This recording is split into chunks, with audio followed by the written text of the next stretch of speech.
Hello everyone, welcome to our YouTube channel Shiksha Alliance. Today we are going to start our daily current affairs session in which we will cover important news from several newspapers, PIB and various government sources.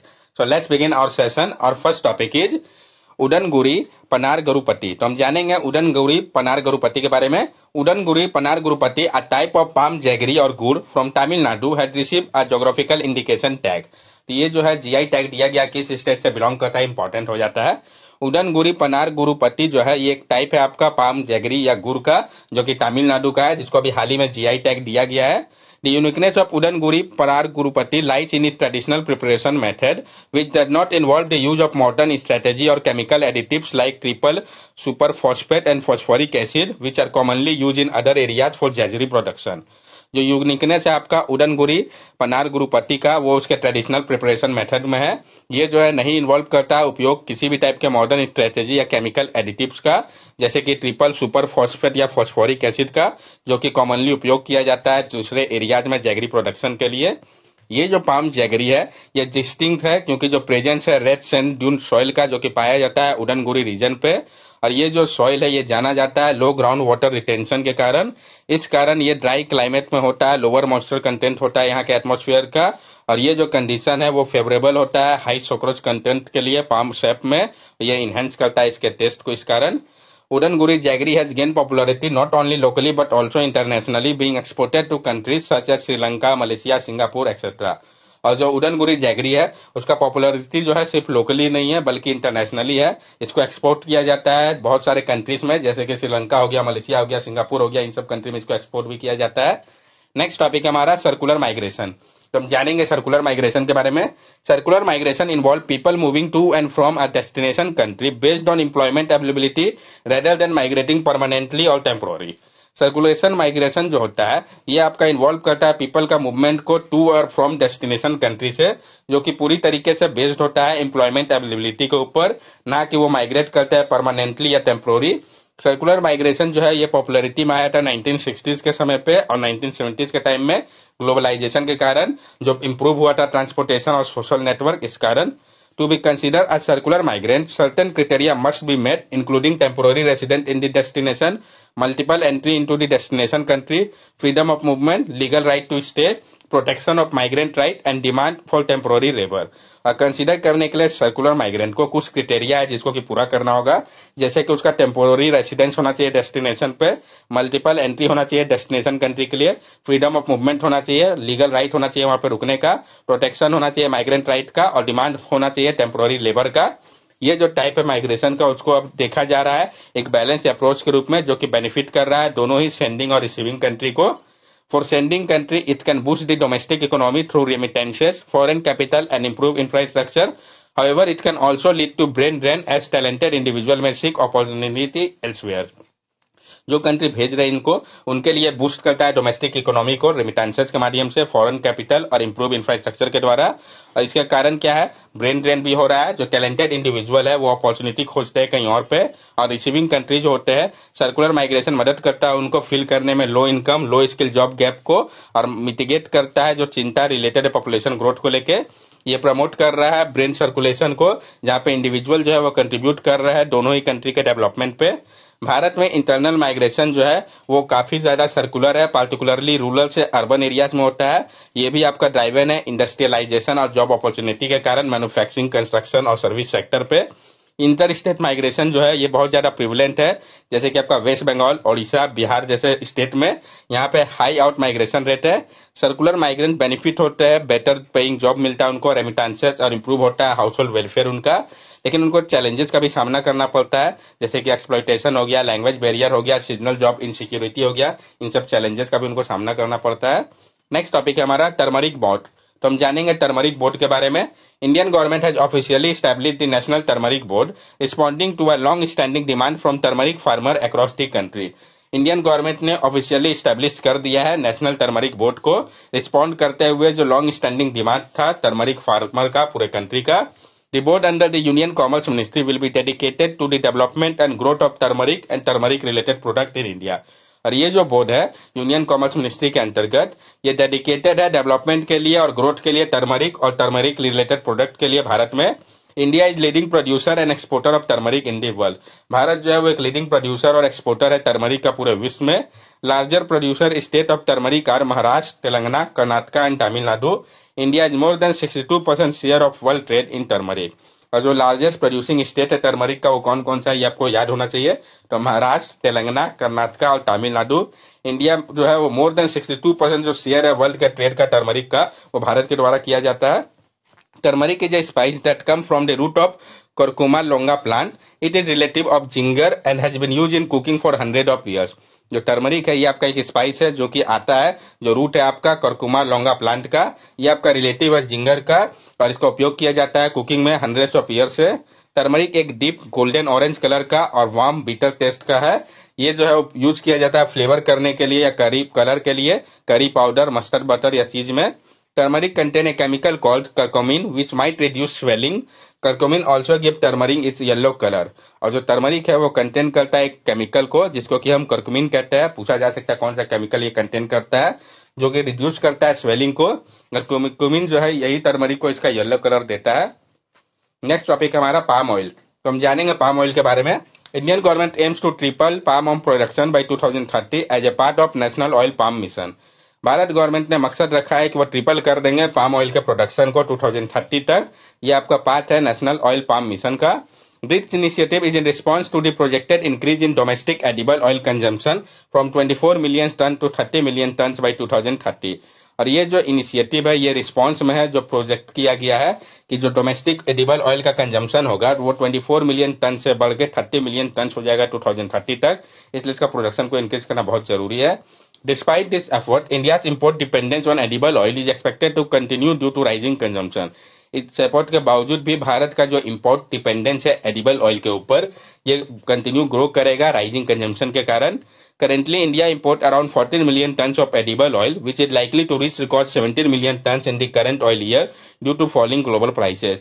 और अभी presently क्या है, India import कर रहा है around 14 million ton edible oil का, जो कि बढ़ के 17 मिलियन टन हो जाएगा इस साल, क्योंकि जो ग्लोबल ऑयल प्राइसेस है वो कम है। Major oil palm growing state in India include Andhra Pradesh, Telangana and Kerala, which account for 98% of total production. और जो मेजर आपका ऑयल जो पाम ग्रोइंग स्टेट है वो कौन कौन से है, जो कि आंध्र प्रदेश, तेलंगाना और केरला है, जो कि 98% टोटल प्रोडक्शन का इन्हीं तीन स्टेट से होता है। Palm oil is an edible vegetable oil that come from the fruit of the oil palm tree. It is most widely used vegetable oil in the world and is found in almost 60% of all packaged product in supermarket. Palm oil जो है ये आपका एक edible vegetable oil है जो कि आता है, जो फ्रूट होता है ऑयल पाम ट्री का उससे।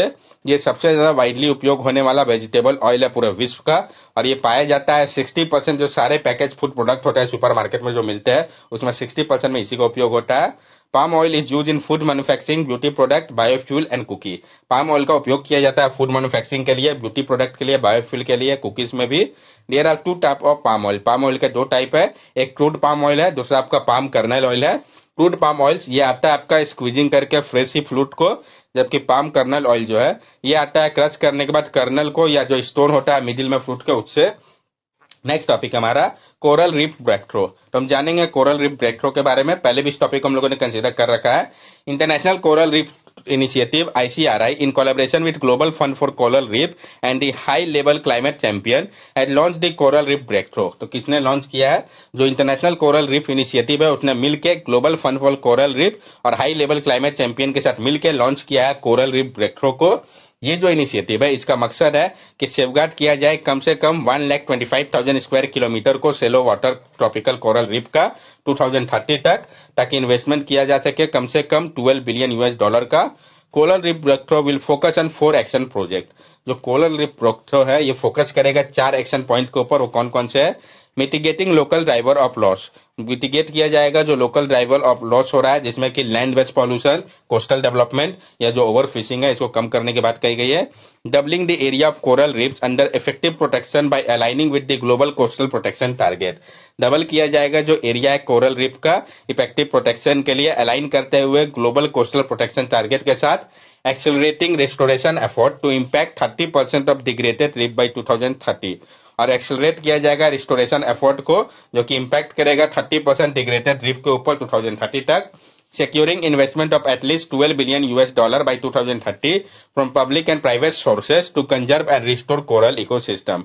और सिक्योर किया जाएगा इन्वेस्टमेंट को कम से कम 12 बिलियन यूएस डॉलर का 2030 तक पब्लिक या प्राइवेट सोर्सेज के माध्यम से, ताकि कंजर्व किया जा सके और रिस्टोर किया जा सके कोरल इकोसिस्टम को।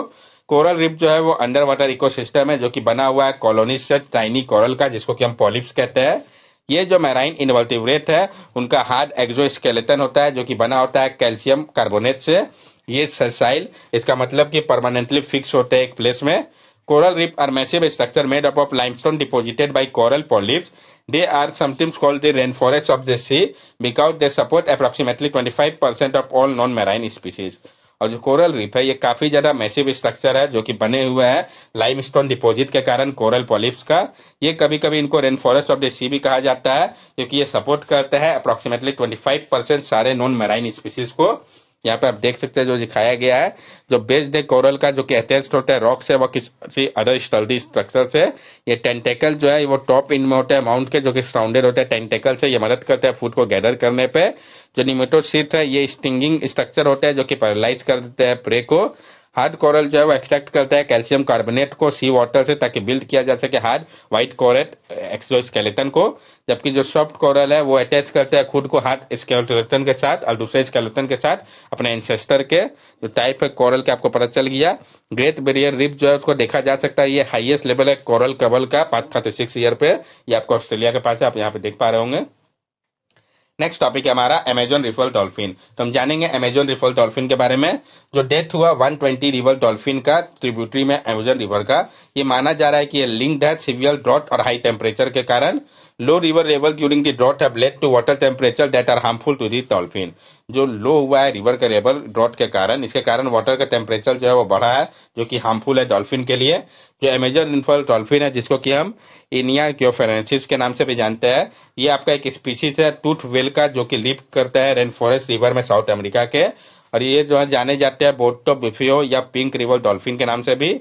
इनको जाना जाता है उनके स्ट्रिंकिंग पिंक कलर के कारण जो कि यूनिक फ्रेश वाटर स्पीशीज है साउथ अमेरिका का। और इनको सामना करना पड़ रहा है वल्नरेबिलिटी का क्योंकि इनका जो रिप्रोडक्टिव साइकिल है वो काफी ज्यादा स्लो है। नेक्स्ट टॉपिक है हमारा ऑलिव रिडली। तो हम जानेंगे ऑलिव रिडल टर्टल के बारे में। पहले भी इस टॉपिक हम लोगों ने कंसिडर कर रखा है। जो आपका 2 ऑलिव रिडल टर्टल था जो कि फिटेड था टेस्लाइट ट्रांसमीटर के साथ, उसमें देखा गया है रिमार्केबल जर्नी उन्होंने सर्च के लिए अपने फूड के लिए किया है। उन्होंने एक को ले किया है चिंदुडर डिस्ट्रिक्ट बीचेस में महाराष्ट्र के, एक ने कवर किया है इंप्रेसिव 5000 किलोमीटर का अरेबियन सी पे बे ऑफ बंगाल तक के लिए। और जो उसका फेलो टर्टल था उसका ट्रांसमीटर जो है वो करेंटली नॉर्थ में है मालाबार कोस्ट में। ऑलिव रिडल टर्टल जो है ये one of the smallest sea turtle species में से एक है। इनका नाम जो है वो ऑलिव ग्रीन कलर जो होता है उनके हर्ट शेप शेल के कारण रखा गया है। ये पाए जाते हैं मेनली ट्रॉपिकल रीजन में, पैसिफिक, इंडियन या अटलांटिक ओशियन में। प्रोटेक्शन स्टेटस की अगर हम बात करें जो कि काफी ज्यादा इंपॉर्टेंट है, तो वाइल्ड लाइफ प्रोटेक्शन एक्ट 1972 में इनको शेड्यूल 1 में रखा गया है। IUCN रेड लिस्ट में ये वल्नरेबल कैटेगरी पे आते हैं और साइट के अपेंडिक्स 1 में है। नेक्स्ट टॉपिक है हमारा आर्मेनिया। तो हम जानेंगे आर्मेनिया के बारे में। Armenia parliament voted to join International Criminal Court and move that has strengthened its relationship with Russia. Armenia के पार्लियामेंट ने वोट किया है कि वो ज्वाइन करेंगे इंटरनेशनल क्रिमिनल कोर्ट को। ये एक ऐसा मूव है जिसने खराब कर दिया है रिलेशनशिप को आर्मेनिया का रशिया के साथ। ICC issue an arrest warrant for Russian President Vladimir Putin related to an event in Ukraine, leading Moscow to view Armenia's ICC member as unfriendly। जो ICC है उन्होंने इश्यू किया है एक अरेस्ट वारंट को रशिया के प्रेसिडेंट व्लादिमीर पुतिन के खिलाफ, जो कि रिलेटेड है जो इवेंट हुआ यूक्रेन में उसके कारण, जिसके कारण मॉस्को इसको देखता है कि आर्मेनिया का जो ICC मेंबरशिप है ये अनफ्रेंडली है। Armenia move was promoted by Azerbaijan capture of the Nagorno Karabakh region and the subsequent exodus of the people of Armenian descent from the reason.